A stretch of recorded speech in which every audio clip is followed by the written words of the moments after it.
I'm sure you've heard the phrase sitting in high cotton or tall cotton, which means one is doing well. And we'll be sitting in tall grass, and we'll have bison and other critters. Let's just hope they don't trample the wildflowers. That's next on Green Country Perspectives.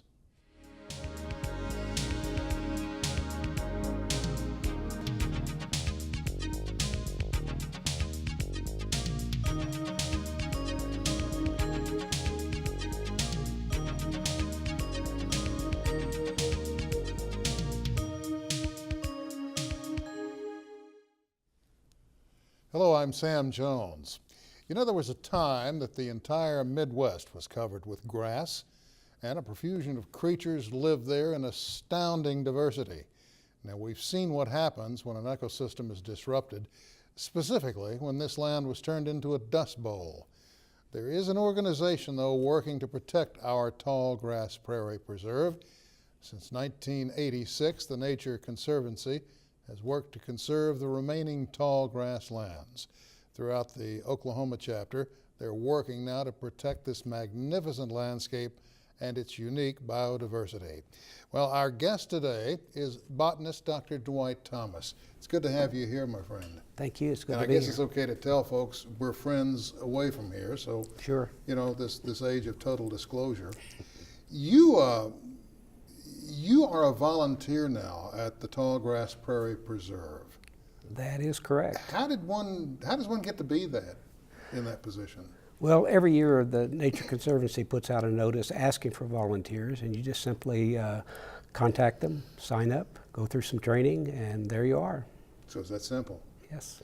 You've done it how many years? I think 7, since I retired from working. And you've seen all kinds of folks come through? All kinds of folks from lots of foreign countries and just about every state in the United States.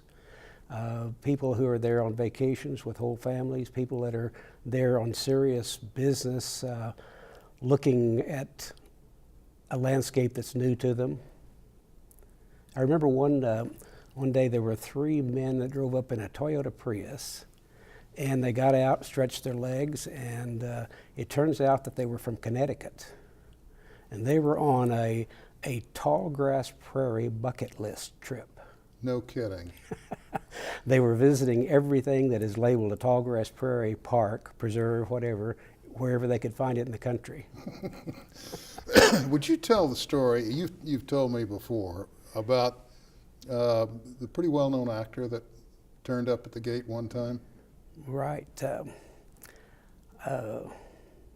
I don't think I'll name him. Oh, it's okay. But anyway, this older man, I'm old, but he was older than I am, and his wife drove up in this really large pickup truck. And she got out of the truck and walked in. I was on the porch there and greeted her, and she went inside and looked around. We have a visitor center with some displays and some things for sale. And as we were visiting on the porch, though, before she went in, he yelled out, "Where are the cattle?" And I told him this was a preserve and we had bison, but no cattle. This was to put the prairie back to its natural situation with where the bison were the grazers. Well, there ought to be cattle here. And it turns out he's a rancher in Montana as well as being an actor. And he finally got out of the truck and hobbled into the visitor center and sat down in the chair and began visiting. And he just kept on with this business that there should be cattle on this good prairie land here grazing, putting it to good use. And we discussed this on and on and on. And finally, Ann came in, and she's the person that really manages the visitor center there. And she's sort of an old-timer there, not old, but an old-timer type.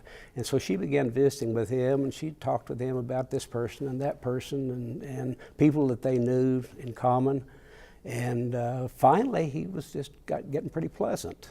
By the time he left, he was kind of agreeable, but I still don't believe that he wanted any bison there. He wanted cattle. Well, we can't tell a story without telling his name. Wilford Brimley. Wilford Brimley. And he took quite an interest in the Tallgrass Preserve. One of the things that struck me about you and I didn't know there was this side to you at first, was it's not enough to see the preserve in its natural state. You managed to see the things underfoot. Right. You found things there of interest that a lot of folks would miss if they didn't know what to look for. You brought some pictures, so I'm just going to have you take a look at the screen as we show these pictures and tell folks what we're seeing. Is that okay? Okay, good. All right, let's well, obviously. Well, we've got a bison here. It's a younger one. You see the horns are not too awfully long there. You see a little tag in the ear. All of the bison on the preserve are tagged, and everyone has a number, sort of a barcode. They can wave a wand over that ear and know exactly which one this is. And it's kind of interesting as you look at bison, you can't get too close to them because they're not tame animals. So I was probably in my car at this time taking a picture with a long lens. This young one was looking right at me with interest. If there'd been a cow out there, she probably would have just kept on grazing and not paid any attention to me at all. Well, I guess our picture machine must be stuck. Oh, it's changing. Okay. All right, now where are we here? Whoops. Well, you we saw had the a shot. we had a scene of a prairie scene there, and the prairie is primarily grasses. That's what it is. It's a grassland, and there are 4 main grass species that make up the majority of the grass that's there. And what we saw in that little scene there was in the foreground some big bluestem, or turkeyfoot bluestem. This grass will grow up to 7 or 8 feet tall. Under better conditions, of course. If it's dry, a drought condition, it won't grow that tall. But in the fall, when it's flowering, and those were flowering stalks that we can see there, that might well be 6 feet tall. And here's a close-up of those flowers that are on there, and you can see that they really are flowers. Those are the stamens hanging out there that from which the pollen grains will blow in the wind and land in on another plant and produce a seed. Now, you took these pictures. Yes, I did. Exceptional photography. I got to tell you, your work to me is just outstanding. Well, but when did you discover that there was a whole world underfoot? I think probably when I was about 8. I can recall watching ants when I was a child on the farm, seeing all kinds of things. Oh, this is little bluestem, and those are really pretty flowers on there. That's in the seed stage there, and you see that feathery look there? Those actually are the seeds, and they will then blow in the wind, scattering the seeds from the parent plant to some other place that would be so the good for preserve them to grow. becomes self-sustaining. It does. It just reseeds itself over and over again. It does, yes. What are you seeing here? More big bluestem, and it's another interesting thing there, and that is that out in the prairie, the sky is absolutely spectacular. We have all kinds of cloud formations and clear blue sky, but when you're out there in the expanse of that, the sky just makes all the difference in the world. You see it, so much sky, and so many times it's really this bright blue that you saw in that picture. It's just, I bet on certain nights with a telescope, a man could just lose his mind. that is right. There are no ambient lights up there anywhere, so it is dark. And when you look at the sky, you see millions and millions of stars and galaxies. Carl and Sagan so forth. approach. Right. Millions. Billions. Billions. Billions. You, aside from the fact that you're a botanist, you managed to identify things that most of us would take for granted up there. Things underfoot, and I use that phrase, I'm probably overusing it, but all the plants and all the animals that live in around those plants. And you have pictures that you brought with you that we're going to share with the folks at home that give us a little bit of the critters that you found up there. And I'm going to ask you to identify those if you wouldn't mind. Okay. Maybe I can. Of course, this is a bee. It's a form of a honeybee there, and the flower there is a basket flower, and you can see all that pollen there that's on the flower and on the bee, and of course that bee is working for that plant, transferring the pollen from one place to another. And the Prairie Preserve is really highly populated in deer. You can hardly go up there without finding deer, especially if you're there at early in the morning or late in the afternoon or evening. But they are seem to be extremely curious. They really come closer to you than I've seen anywhere else deer come up to you. Bird life is especially abundant there. This is a kingbird, western kingbird, and we've got every kind of bird you can think of there. Some of them migrating through, and others of them that are resident in the area. But a lot of fascinating species there. Many times visitors come through and they're wanting to What a great shot. to find a particular sparrow.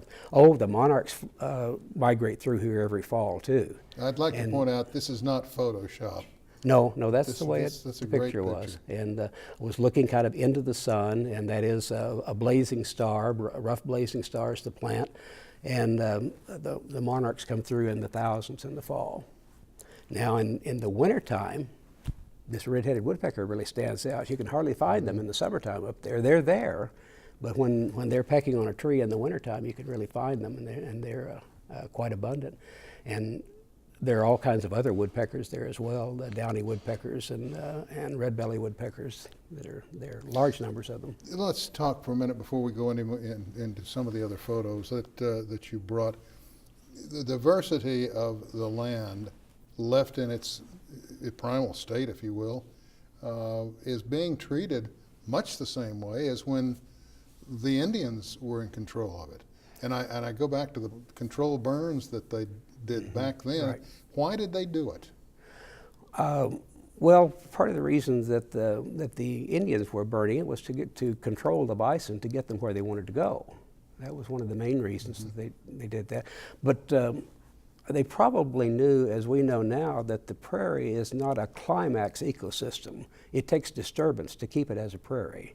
Fire, grazing, something to kill off the other plants that are there and keep those plants that are capable of surviving. And it can grazing. be triggered by lightning as well. Right, lightning fires are very common. Yeah. And you know, the thunderstorms we have in the springtime, if you have a field of dry grass and a lightning hits that, it's going to, Sure. a lot of heat, a lot of fire could And come today from they that. call it what, patch burning? The Nature Conservancy uses patch burning to control this, and this means that small patches here and there are burned, and over a period of time, the whole prairie would be burned. So the plan there is for over a 3-year period, all of the preserve will be burned, but in small patches. And the reason for that is that the wildlife can get away, and it also controls where the bison graze, because they graze on the most recently burned area where the grass comes back up and it's very tender. Okay, we're going to take a short break. And when we come back, we're going to talk some more with our guest and learn a little bit more about this very special place here in Oklahoma.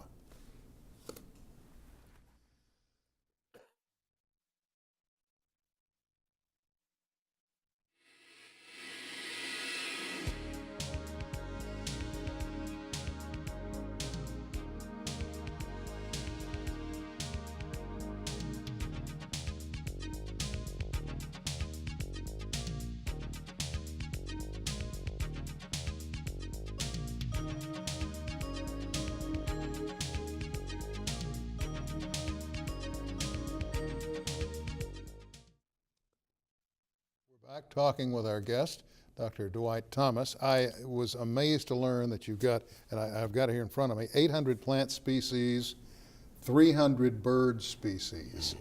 I mean, this place is alive. It is really diverse. The prairies are one of the most diverse vegetation zones that actually exist. It's truly amazing when you walk around in the prairie to realize how many different plants there are, because you just constantly see more. You think when you look at it from a distance, it looks like all grass.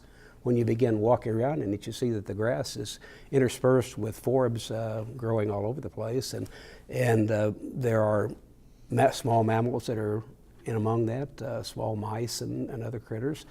There are birds of every kind you can think of, ranging from hummingbirds to eagles. Just everything you can think of. There are snakes and lizards. Some of the snakes are poisonous snakes. We have rattlesnakes and copperheads there. Those are the only 2 poisonous snakes. But I hardly ever see a snake. I mean, I'm out and walking around the prairie quite a bit, and it's rare for me to see a snake. So it's a rarity. It really is. They're there. And if you look for them, you can find them. And ask a herpetologist, and they can probably find a bunch of them, but I rarely see one. I think I could go all day. I was interested to learn that it's the largest protective remnant of tallgrass prairie left on Earth. That's true. In the middle of America here, there were about 14 million acres of tallgrass prairie at one time. Mm-hmm. And that's been whittled away until there's maybe 10% of that existing right now, and most of that's in small patches here and there. From Osage County in Oklahoma up through Kansas Flint Hills is the only large expanse of tallgrass prairie that exists anywhere. Well, is our prairie, the one where you're the volunteer, is that part of an expanse? Is that part of the same one that goes all the way to Canada? Yes, pretty well. There are some breaks in there, and the species get a little bit different as you go farther north. We have some more pictures. This is a map of the green areas where we're talking about. That's correct. How many acres? Almost 40,000 acres. And part of that there was an interesting line that came about on this, and I think it was somehow the actor Ben Johnson played a role. Mm-hmm. Was his father was there first? Right. This was the Barnard Chapman Ranch, and Ben Johnson Sr. was a foreman at the ranch back in, I don't know when exactly, the 20s, I suppose. And a rodeo star in his own right. That's right. And his son, Ben Johnson Jr., Ben's son Johnson, went off to Hollywood, took some horses out there for use in movies, and taught the actors how to ride, and eventually found himself playing parts in the movies. Became a really good friend, apparently, of John Wayne, played in many of his movies, and got an Academy Award for his last movie that he made, and that was The Last Picture Show. Last Picture Show. Mm-hmm. We have some more photos we want to share. Again, these are photos that Dr. Thomas took. What are we seeing here? We're seeing sunrise. A little bit of taken from a hill top, and a little bit of a valley there with it's a very cool morning. It was probably in mid-November maybe. Mist rising up from the ground there and the sun shining through it there. It was just a beautiful sunrise. A field of coreopsis. There are many times that the forbs in there, the flowering plants, the wildflowers, bloom en masse. Mm-hmm. And this would have been in May sometime when the Coreopsis grandiflora was in bloom, and you can see it just goes on and on with the yellow flowers. Oh, that's beautiful. Okay, this is like a Moran painting, the way I kind of think of it, the way he uses light there. But this, of course, was just natural sunlight shining there, and I happened to see it and snap my camera at the right time to get the lighting effect. But you can see the prairie is not just flat land, it's rolling hills. That's beautiful. And there are streams there. This is Sand Creek, the main drainage body in the area. You can see this was early in the spring with the red buds blooming, and the green that's there are actually the fruits on some elms. So that's what you can see up there. It's not just all grassland. There are bottomlands with creeks and streams. That looks like a postcard. Yeah. I mean, right off the front of a card that you'd send to somebody back in New York, and they go, "Oh well, what's this?" And that picture was more of the prairie, and what you could see in the sky was an approaching front, and a thunderstorm coming. When we come back, we're going to take another short break. When we come back, I want to ask you why it's important that we maintain this prairie preserve. Okay. What does it mean? Short break. We'll be right back.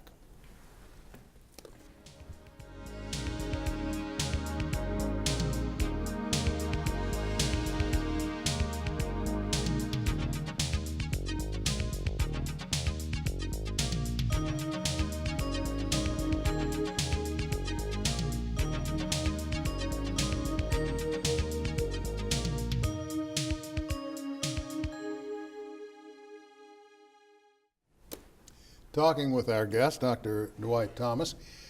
I'd be interested to know why, and I'm sure the folks at home would like to know, why is it important that we maintain the pristine element of the Tallgrass Prairie Preserve?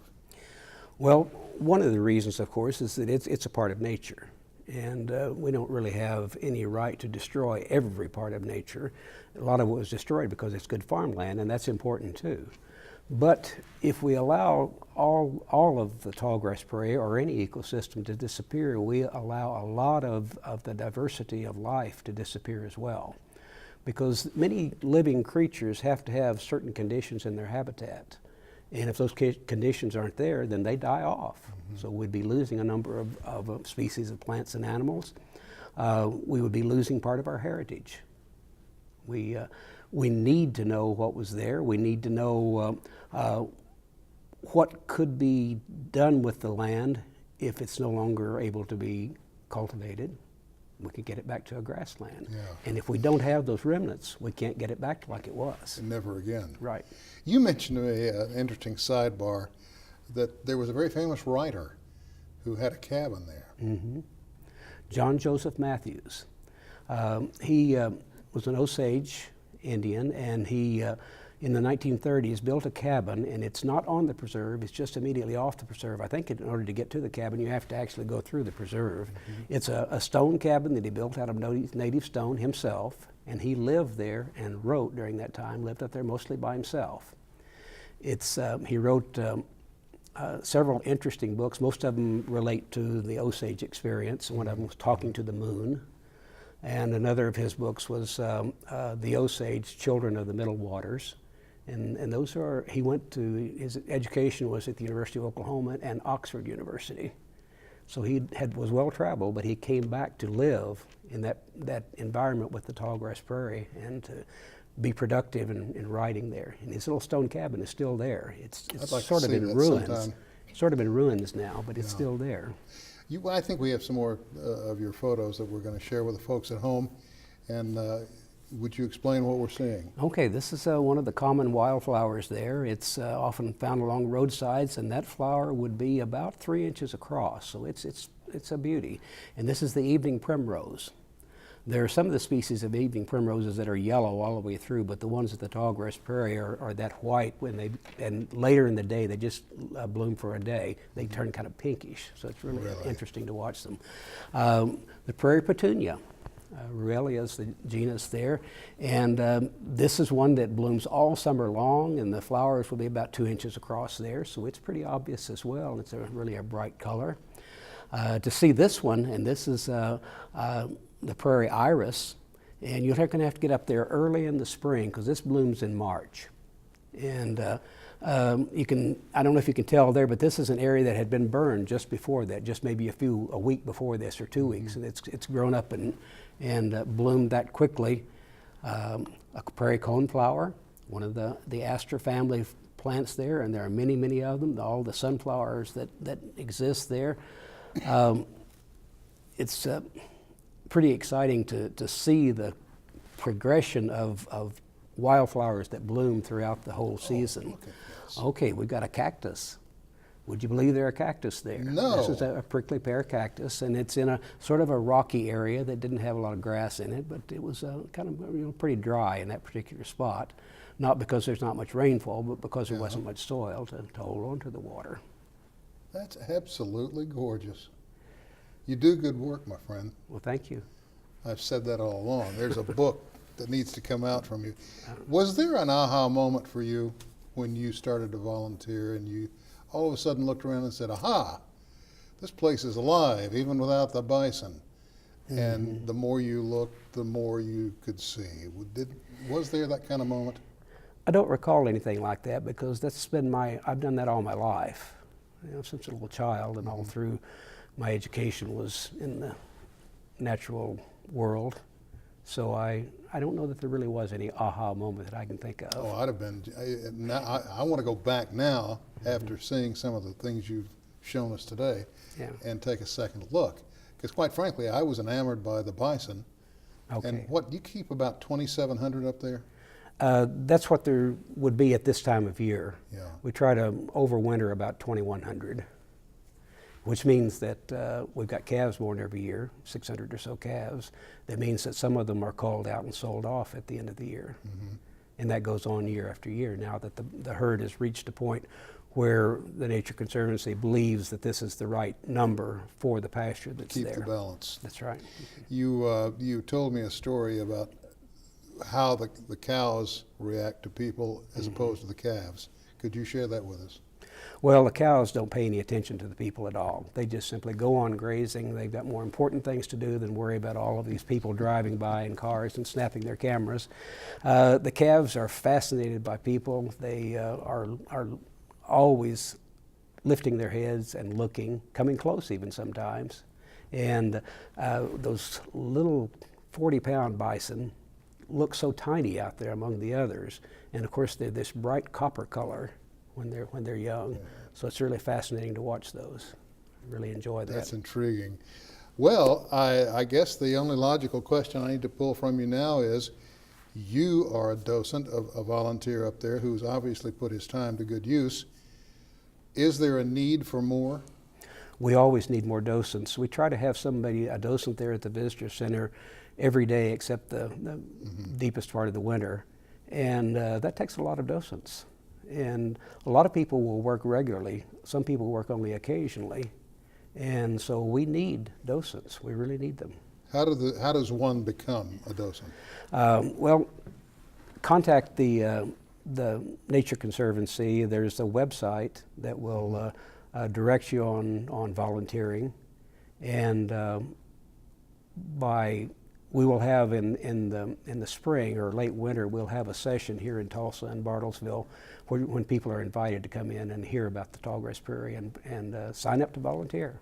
And you're available for any group that wants you, as long as they feed you, right? I suppose so. Well, you do great work, and we all owe you a debt of gratitude for the work you're doing up there and for sharing that knowledge with us and these beautiful pictures. And I got to tell you, I still maintain you're one of the more talented individuals I've ever known. You do great work. That's all the time we have for this segment of Green Country Perspectives. Now, if you have questions, comments, or program ideas, please let us know. And thank you for joining us on RSU Public Television.